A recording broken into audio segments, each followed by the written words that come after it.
This video will help you to understand the common type of errors that are committed by the researcher while they are formulating a hypothesis and taking a decisions. That is type 1 and type 2 errors in research. I hope picture speaks than lecture. I saw somewhere how the type 1 error will occur. Look at this picture, type 1 error. You are pregnant. The doctor is saying to the old man that he is a pregnant. Doctor saying to the men that he is a pregnant, in that too to a old man. That's so funny, no? I will elaborate this how this picture will apply to the type 1 error, because actually this old man is a sample. He is not a pregnant, but still doctor says he is a pregnant. This is a type 1 error, and you can see another picture on type 2 error. Again a doctor says to a lady that you are not a pregnant. In the outer look, that lady looking like she is a pregnant, but doctor saying she is not a pregnant. That is a type 2 error. It means here in the type 2 error, researcher is not ready to accept the truth. And it means in the type 1 error, researcher is rejecting the truth. So that picture speaks more than lectures, I hope. Then moving to the reality of type 1 error and type 2 error. Before going to types of error, let us understand what are the causes that occurs or arise which lead to errors in research. And one more thing for this, the statistics we calculate is based on observed sample, which means the observation, using observation we will collect data. It means it left to the researcher what kind of sample he is getting. Does he showing any bias while he is observing data? Whether he is going to manipulate the data, and too many factors will be affect that observation. And one more thing, a random sample may or may not be a good representative of the population, especially if you take the non-random sampling method. It does not cover whole the population. It can cover the part of population. The methods he has applied to collect data may not be randomly selected.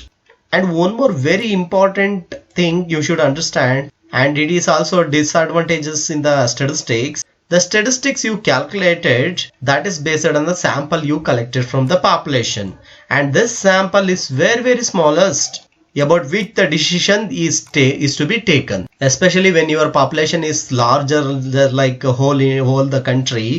Approximately 3 to 5% you can collect data, and you will generalize to the whole population. To the whole population you will generalize by collecting data from the 3 to 4%, and it will be considered as whole country opinion. And while you are collecting sample, if you collect any faulty sample which misleads the inference, in the sense the conclusion, that relating to the null hypothesis you are going to make. So these are the causes of arising errors in research. Research in the sense researcher. So all the things which I discussed, the causes which are made by the researcher faulty. These are truly researcher faulty. He may not be a well experienced fellow. He may not apply appropriate tools for data collection, or else he may not done a pilot study over this. So there will be many researcher faulties. So now let us see some example for the error committed by the researcher.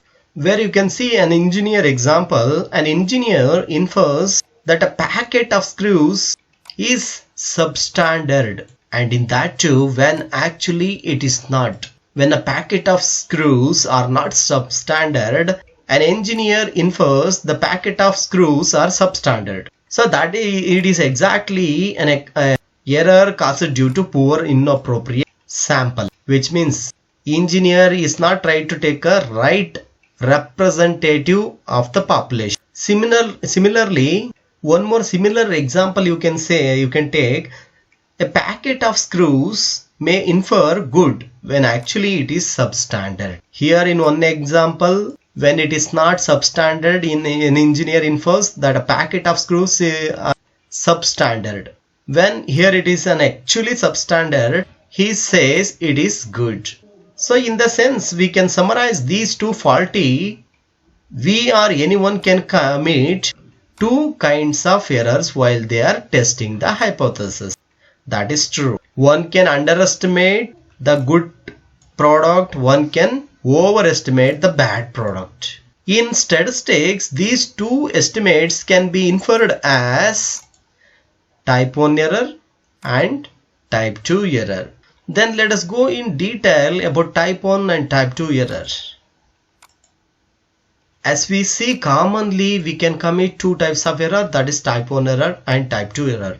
Then what is type 1 error? When the researcher rejects the null hypothesis when it is true. You can take the engineer example. When the packet of screws are in a good condition, an engineer estimates that it is in a substandard. This is a type 1 error. And you can take the example of picture that I showed in the initial of this video, where a doctor committed two types of errors there too. And if you want to know the type 2 error, it says when the researcher fails to reject the null hypothesis when it is true, when it is false. Actually, when in the type 1 error, when the null hypothesis is true, he will reject the hypothesis. In the type 2 error, when the null hypothesis is false, a researcher will accept that null hypothesis. In the sense, he fails to reject the null hypothesis. It means he will accept that. So this is a meaning of type 1 error and type 2 error. Type 1 error can be summarized as reject the null hypothesis when it is true, and type 2 error fail to reject the null hypothesis when it is false. Then we can understand this by a tabulation. Here in the first column we can have decision of rejecting null hypothesis HO and do not reject null hypothesis. Here HO true, here H1 true. Null hypothesis is true, alternative hypothesis is true. So this tabulation will tell you how a researcher will take a decision after testing the hypothesis. So you can say this: when the researcher rejects the null hypothesis when this is true. When the researcher will take a decision that rejecting a null hypothesis when it is true, it is type 1 error. And here, when the researcher do not reject the null hypothesis when it is true, this is a correct decision. When the researcher take a decision that he does not reject the null hypothesis when the null hypothesis is true, is a correct decision. Whereas a researcher reject the null hypothesis when it is true is a type 1 error. Faulty committed by the researcher. And the last column, when the researcher will take a decision accept the alternative hypothesis when the alternative hypothesis is true, is a correct decision. Yeah, one more time we will repeat it. When the researcher reject the null hypothesis when alternative hypothesis is true, is a correct decision. When the researcher will reject the null hypothesis when alternative hypothesis is true. And conversely, when the researcher do not reject the null hypothesis when the alternative hypothesis is true, that is a type 2 error. So here a researcher will reject the null hypothesis when the null hypothesis is true is type 1 error, and a researcher do not reject the null hypothesis when null hypothesis is true is a correct decision, and a researcher will reject the null hypothesis when the alternative hypothesis is true is a correct decision, and then the researcher do not reject the null hypothesis when the alternative hypothesis is true is a type 2 error. So these are the two types of errors that a researcher will commit in the day-to-day while he is taking a decision. So for this, let us consider a situation on which let us formulate a hypothesis, and ultimately I will show you what are the possible cases that a researcher will commit, whether type 1 error, type 2 error and all. So for that I will consider a situation. A situation is this: a patient suffering from high fever reaches to a doctor. A patient suffering from high fever will go to the doctor, and doctor will formulate the null hypothesis and alternative hypothesis on the patients as follows. So null hypothesis will be the patient is a malaria patient, and alternative hypothesis is the patient is not a malaria patient. So let us see, based on this, what are the possible cases that may arise to a doctor and how the doctor will commit null hypothesis and alternative hypothesis. So probable cases that may occur, let us see. Over those two hypotheses, that is null and alternative hypothesis, the four probable cases may occur. Those four probable cases I have listed here. So these two cases, that is case 2, case 3 and case 4, case 3 and case 2 are a correct decision, and case 1 and case 4 are a wrong decision or else errors. So let us look into the case 1 then. Just read it. Suppose the null hypothesis is really true, in the sense the patient actually a malaria patient. Since the null hypothesis formulated by the doctor is a patient is a malaria patient, and in this case it is true, the patient is a malaria patient. So after observation, pathological and clinical examination, the doctor will reject the null hypothesis, even though the patient suffering from a malaria. So, and doctor will declare he is a non-malaria patient. Is it a right decision? No. It is not at all right decision, because patient is suffering from malaria. After clinical examination, pathological examination and observation, doctor is going to declare he is non-malaria patient. So it is not a correct decision. Then he or she commits an error. In the statistically, we say that type 1 error. Type 1 error in the sense, a researcher will reject the null hypothesis when it is true. In this case, it's a patient is a malaria patient, but doctor will reject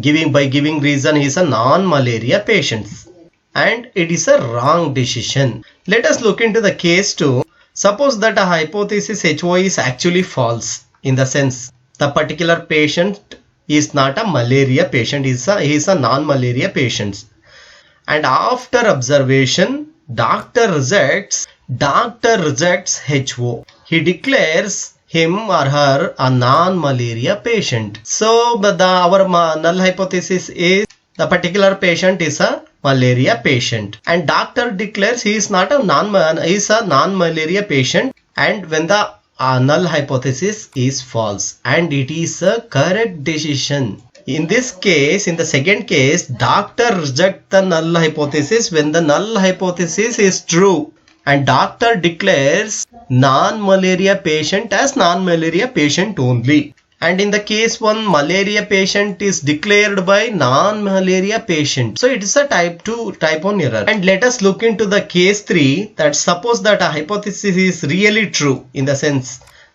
patient is a malaria patient.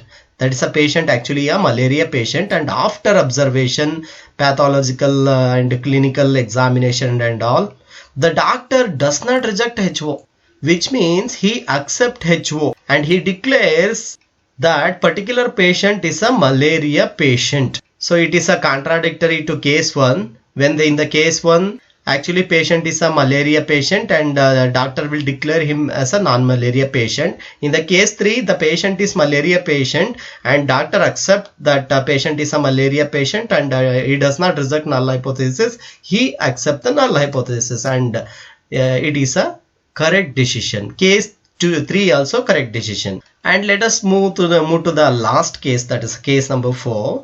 In the case 4, suppose the hypothesis HO is actually false, in the sense he is a non-malaria patient. A patient is a non-malaria patient, and that patient actually non-malaria patient, and after observation, pathological and medical examination, the doctor does not reject the HO.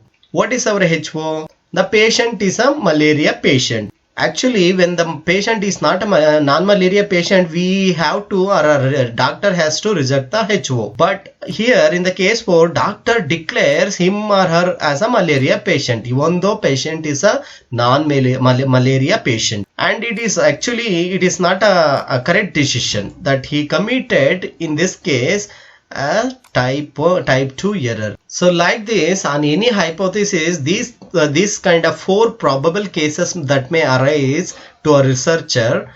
So based on that, these 2 cases are correct decision, and these 2 cases are wrong decision, in the sense errors. So I will try to apply the definition to the case 1 and case 4. What does our type 1 error says? When the researcher rejects the null hypothesis when it is true. In the case 1, patient is a malaria patient, and doctor declares he is non-malaria patient. It is a Doctor reject the null hypothesis when it is true. It is a type 1 error. In the case 4, doctor do not reject the null hypothesis when it is true. In the sense, the doctor fails to reject the null hypothesis when it is false. It means he accepts that null hypothesis even though null hypothesis is not a true. So these are the 4 very important cases that we arise, and this side we can say that correct decision case 2 and case 3, and this side is a wrong decision.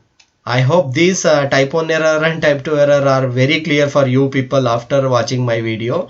Hope you enjoyed this video, and do subscribe to my Vision Academy YouTube channel. Thank you so much.